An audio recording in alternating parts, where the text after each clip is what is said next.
there's a spiritual side to all this. I see it play out on social media every day. And I'll tell you where a lot of your people listening to this will find interesting, because it does include them, which is you're seeing a revival over the past couple years. Again, I would say the October 7 attacks of Israel were like the great trigger to a lot of these things. It just unleashed so many of these trends. One of those trends is what I call the rise of Gnostic Jesus, as opposed to the real biblical Jesus. Gnostic Jesus is this movement to remove Jesus from the Old Testament and the God of the Old Testament and the God of the Jews. It's almost like Jesus is a separate and distinct God from Yahweh, the God of the Jews. And in fact, Christians who since subscribe to this worldview, you can tell they have a strong dislike for the Jewish part of the Bible.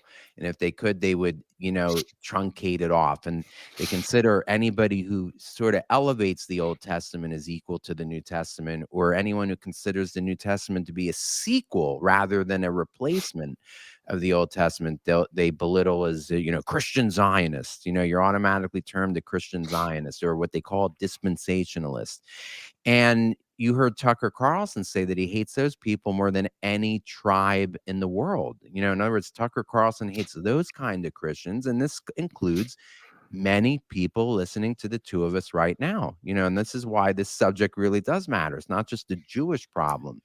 What it is you have a lot of evangelical Christians in this country who will be considered guilty by association, because they'll be considered an extension of the Jews, because they believe in the Jewish deity Yahweh, and they believe in the eternal faithfulness of the deity Yahweh.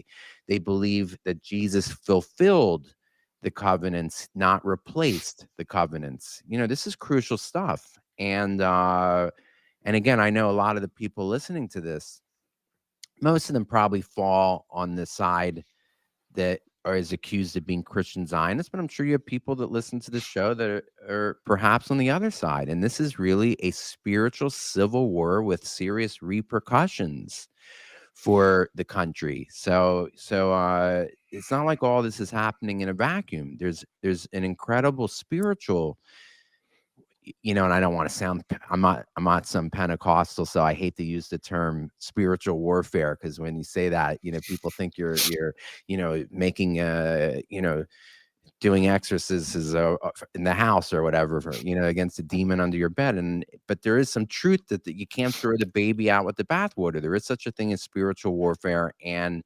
unfortunately, as America's become more and more biblically illiterate, as more and more people don't make time for the Bible, and I mean reading the Bible from cover to cover, they become vulnerable to falling to the false gospel of the false Jesus. Well, the important thing to realize is that if you do read the Bible, you understand that Jesus was foretold in multiple books of the Old Testament. So he did not appear as a vacuum out of nothing. Yahweh in the Bible says, here are the things that are going to happen. The book of Ezekiel and Isaiah and Daniel, they all prophesize what happened to Jesus. So yes, the Bible is a totality, Old and New Testament.